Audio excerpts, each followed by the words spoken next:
Selamat pagi Indonesia, Anda menyaksikan seputar Bali terkini pukul 10 WITA bersama saya Pratnya Wiguna. Kota Denpasar mengalami defisit air sejak beberapa tahun terakhir, sehingga di beberapa wilayah di Kota Denpasar mengalami krisis air bersih.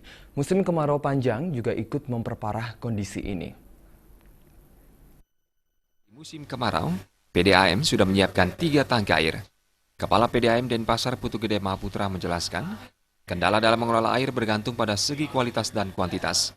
Jika kualitasnya sudah tercemar, maka memerlukan suatu proses yang lebih kompleks dan memerlukan biaya yang lebih besar.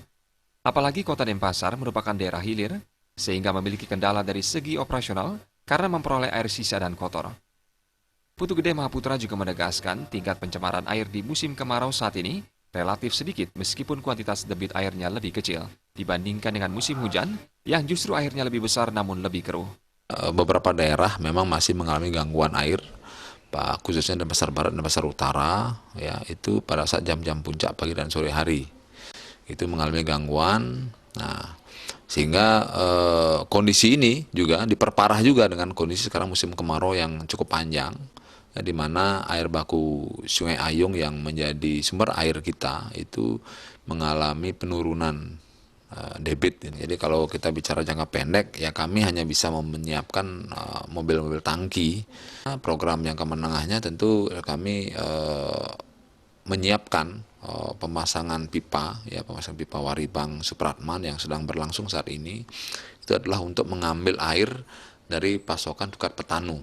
Ya, pada saat sumber air kita memadai, tentu kita tidak ada masalah ya.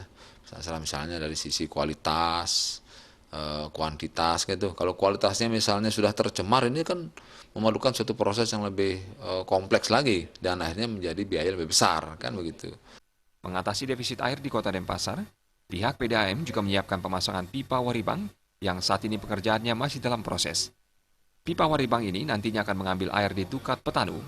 Program ini diperkirakan akan selesai bulan Desember, sehingga awal Januari 2016 air sudah bisa dialirkan dari Tukat Petanu.